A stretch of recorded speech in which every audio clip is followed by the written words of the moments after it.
A few months ago, a young woman called inquiring about a building we had for rent in a small town. A new venture in a world of economic turmoil. It's intriguing in how many young potential new business owners who call have no business background, very limited funds, but the real desire to start their own business. The don't look back attitude we love with the confidence going forward. Youth at its very best. An idea, the desire to make it work, and the dream to separate from the status quo and not go the corporate route. I'm Scott Bork, and you're listening to Innovative Entrepreneurship. There most certainly are a lot of young people that want to make it on their own, to set their own hours and not clock in, to begin that dream business and start their new venture. The challenge is actually writing the check, quitting the current job, and then really starting things up. Heather is a great example. She called recently to inquire about a great Main Street location in a quaint small town we have for rent. Nice location in a town investing in attracting new businesses to the downtown. Heather was running a small flower shop from her home and felt she was now ready to make the big step and actually have a business location. Over the next several weeks, she visited the location with me several times. The building needed a good bit of remodeling to make it perfect for her new shop, and we decided to rent her the 1,300 square foot location for $500 a month, providing she do the work required.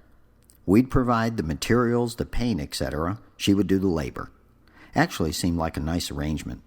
Then we threw in an extra month free and a month to actually prepare the place. Should be a great deal for a new business startup.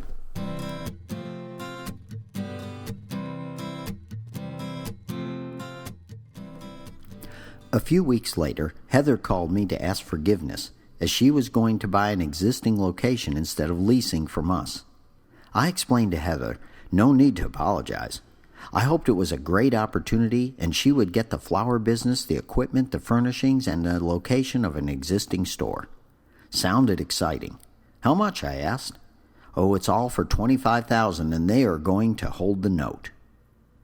You know, everyone has motivation. Motivation to buy, which Heather has, and motivation to sell, which the owners had.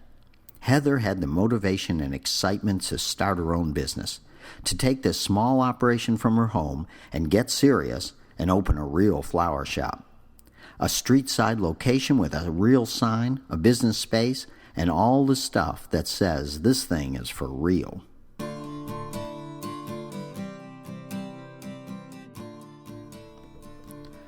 Two months after she opened, I decided to stop by to see how she was doing.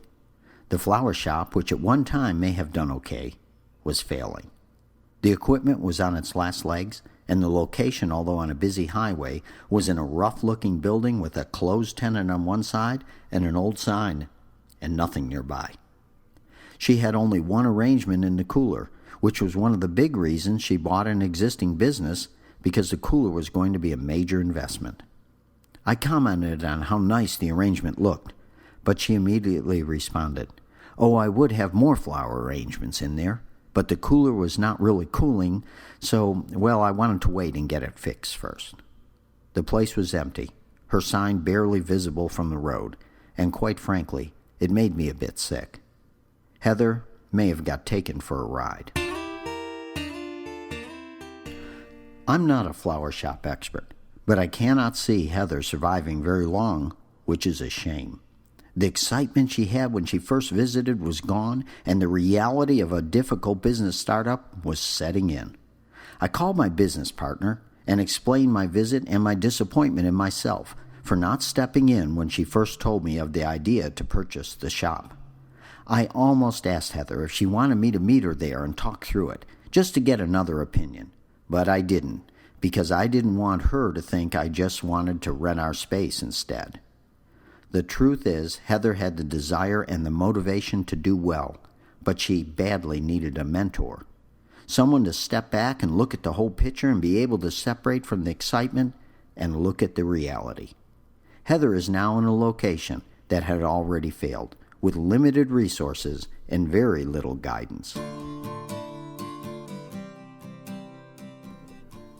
My business partner often cautions about getting attached to someone and helping them in their business, as we are far too busy to run their business and the 3 that we already have. That's true. But a place in my heart often tells me with just a little help, some guidance, advice, and maybe a bit of negotiation on their behalf would make a big difference. In Heather's case, she had a lot of family willing to do all the work necessary to perform the remodeling she would need for her Main Street shop. We're involved in economic development in the small town, and this past weekend, the location Heather was going to rent had a main stage with music and other entertainment right next door, as we hosted a community event that drew a couple thousand people to the downtown.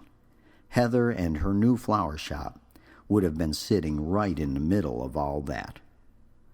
We could have helped arrange city taxes or permits deferred for her first year, help promote her business for free on a successful website for the city that we own and operate, and although we are really busy, I was willing to invest some time that might have made a difference in Heather realizing her dream instead of having the awful feeling I had when I visited her store.